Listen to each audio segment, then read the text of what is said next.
Today's video is made in collaboration with Aegon by AOC, but more about that later. It'll come as no surprise to hear me say this, Terraria is a beautiful game. 30 years ago, it would have been the best looking game ever made, and 30 years from now, I think people will appreciate its classic style. Pixel art really is timeless, and Terraria is beautiful, like it's really beautiful. But when you've played the game for as long as I have, you do get that desire to shake it up just even a little bit. And so today, I want to run you through all of the things I'm currently using to make Terraria look the very best for me personally. And I think if you play a lot of Terraria, I think you'll appreciate these. Now, the first thing I use is a mod I can't stop talking about called Lights and Shadows. It essentially adds lights and shadows to Terraria. For me personally, the main appeal of this is seeing these light rays that are cast by the trees. At first, I found this mod to be a little jarring, and I think that's because you got to dial the settings into how you like them. Like I didn't like nighttime in this mod. It didn't look right. These are the settings I use. I don't know if they'll work for you. You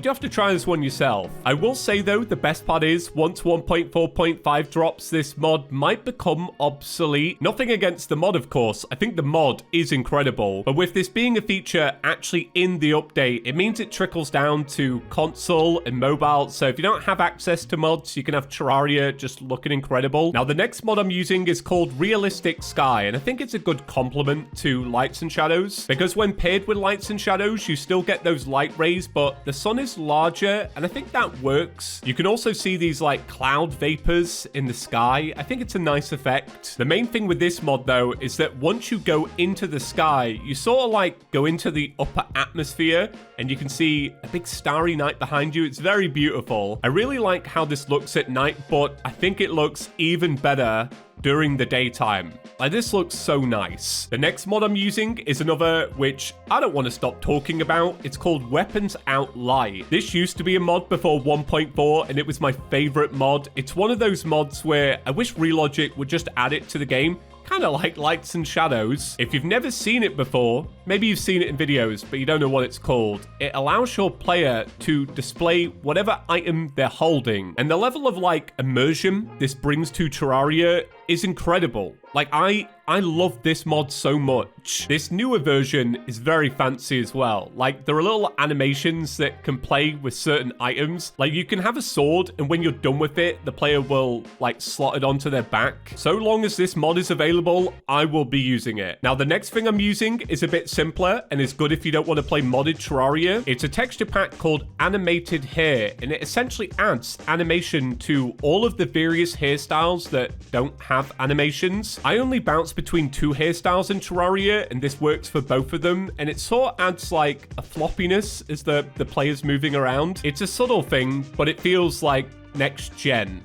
As weird as that is to say in Terraria. Another texture pack I'm using, and I wouldn't recommend this to everyone, but it is good if you've played a lot of Terraria, is called Backgrounds O'Plenty. This texture pack swaps out some of the older background art from like 1.1, 1.2 era with some new designs. I will admit, at first, these were a little jarring, a little hard to get used to, mainly because I'm sort of a Relogic purist when it comes to art. But now that I've used it for a couple of weeks, actually, I really like these. And I feel like a lot of other YouTubers do as well. Like, I see these pop up in videos a lot. That's how I went and sorted out. There's actually an autumn version of this, which I'm going to save for fall. I'm very excited to check it out. Now, I'm not fully sure if this fits the theme of the video, but I've been using it a lot recently, and I have been getting comments about it, and I've really come to like it. Essentially, it adds beams of light for valuable items that you probably want to pick up, like money. When I'm exploring a cave and I'm firing away, and then there's a bunch of items on the ground, I really like how loot beams just sort of directs my eye in the right direction. The next mod I want to include is called Terraria Ambience. Now, this mod overhauls Terraria's sound effects, giving it a more natural and somewhat lively feel.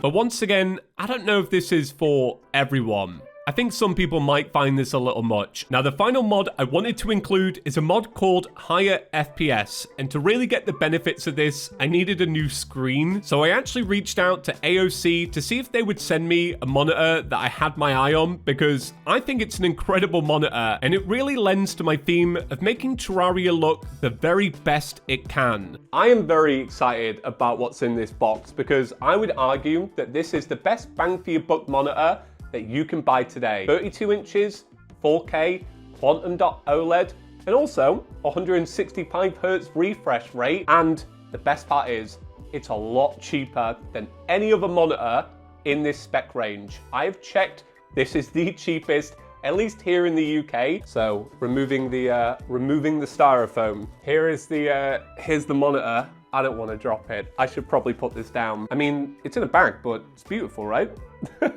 I know you can appreciate fine art like this. That's your base. So you got base, stand. There's a HDMI 2.1 cable. This is probably, yep, that's your DisplayPort cable.